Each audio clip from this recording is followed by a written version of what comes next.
और पैनिक में हो भी क्यों ना, मार्केट के अंदर इतनी गजब के सिनेरियो, इतना ऐसा पैनिक का माहौल है। आई थिंक ये बहुत ही वरिंग है, खासकर उन लोगों के लिए जिन्होंने जिन्होंने पहली बार इस तरह की सिनेरियो देखा है। ऐसी पहली बार नहीं हुआ है 2018 में, 2020 में और 2022 में। तो 2018 में भी हुआ था, 2020 में भी था, 2022 में भी हुआ था। 450 से ज़्यादा बार बिटकॉइन को डेड बोला गया है और इस बार भी उतनी ही शिद्दत से बोला जा रहा है कि क्रिप्टो मार्केट खत्म हो गई है, डेड हो गई है। और मैं यहाँ पे ये तो नहीं बोलूँगा कि पॉजिटिव बातों के बारे में बात नहीं करूँगा। पहले नेगेटिव बातों को ही एड्रेस करेंगे कि हो क्या रहा है, सिनेरियो क्या है, क्या करना चाहिए। और सिचुएशन तो खराब है, इसमें कोई डाउट नहीं है कि अगर किसी के पैसे लगे थे, किसी ने अपने स्कूल की फीस के, किसी ने अपने मम्मी-पापा के इलाज के, किसी ने अपनी बहन की शादी के, किसी ने अपने दोस्त से लोन लेके, किसी ने अपने जीजा-जी के पैसे लगा रखे हैं, किसी ने अपने बहन के पैसे लगा रखे हैं, उन लोगों के लिए बहुत तकलीफ की बात है।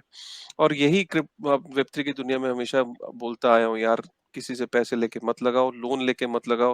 आपको जो लोग मार्केट के अंदर लोन की एडवाइस देते हैं, 30-30, 40-40 हज़ार, $50,000 पे जिन लोगों ने लोन लेके मार्केट के अंदर पैसे लगाए होंगे, आज जब मार्केट 20-22 हज़ार पे पहुंच गई, अब आप समझ सकते हो मेरी बात को, क्यों मैं लोन के लिए मना करता हूँ। क्योंकि आपकी लोन की जो ईएमआई है, वो $40,000 पे आपने लोन लिया था, वो ईएमआई वहीं की वहीं चल रही है। आपने ये सोचा था कि मैं इतनी ईएमआई पे कर दूंगा, जैसे क्रिप्टो बढ़ेगा मैं लोन को पे ऑफ कर दूंगा। अब बेयर मार्केट आ गई। अगर 1 साल तक भी ये बेयर मार्केट चल गई या 6 महीने तक भी बेयर मार्केट चल गई, आपकी लोन की ईएमआई $40,000 पे जा रही है। और आप क्या कर रहे हो?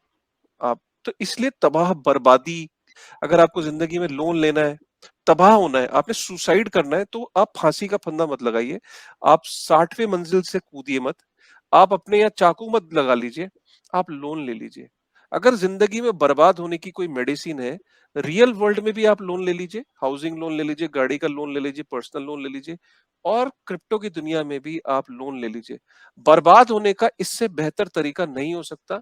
लिटरली मुबारकबाद देता हूँ मैं उन लोगों को जो जबरदस्ती जानबूझ के लोन लेते हैं, ये सोचते हैं कि लोन लेने से उनकी प्रॉस्पेरिटी बढ़ने वाली है, बर्बाद होंगे वो। मैं आज वो बोल सकता हूँ, बहुत तकलीफ में हूँ मैं, क्योंकि इस मार्केट के अंदर दुख उनको नहीं है जिनको फंडामेंटल्स का पता है, जो राइट तरीके से इन्वेस्टेड है, जो उतना ही पैसा इसमें इन्वेस्ट किया है जितना उनको जरूरत नहीं है। और बिटकॉइन और इथेरियम में लोग जो इन्वेस्टेड है या कुछ ऑल्ट कॉइन्स के अंदर बहुत छोटा एक्सपोजर है।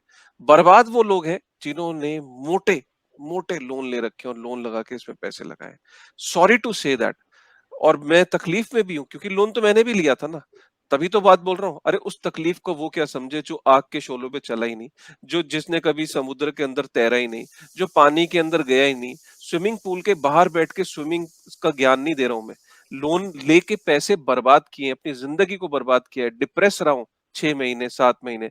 इसलिए ये बात कह रहा हूँ कि बर्बाद होने का सबसे बढ़िया तरीका है लोन ले लो, अगर बर्बाद होना है तो। इसलिए इसलिए ज्ञान दे रहा हूँ क्योंकि जिंदगी की शुरुआत लोन लेके ही तो करी थी। बट उस बार से ये ध्यान कर लिया था, कभी जिंदगी में लोन नहीं लूंगा और दूसरों को लेने नहीं दूंगा। और जो ले रहा होगा उसको मैं जाके, अगर तो दोस्त होगा तो गिरेबान में हाथ डाल के उसको पीछे खींच लूंगा। और अगर कम्युनिटी होगी तो उनको ऐसे ही, इतने ही सख्ती से सिखाऊंगा, ऐसे ही बोलूंगा। और मुझे और कोई तरीका आता नहीं है। तो इसीलिए हमारे जो क्रिप्टो के जो हमारे फॉलोअर्स हैं, जो हमारे वेब3 की दुनिया को देखते हैं, वो इसीलिए देखते हैं कि यार यहाँ पे सीधी सच्ची बात बोली जाती है।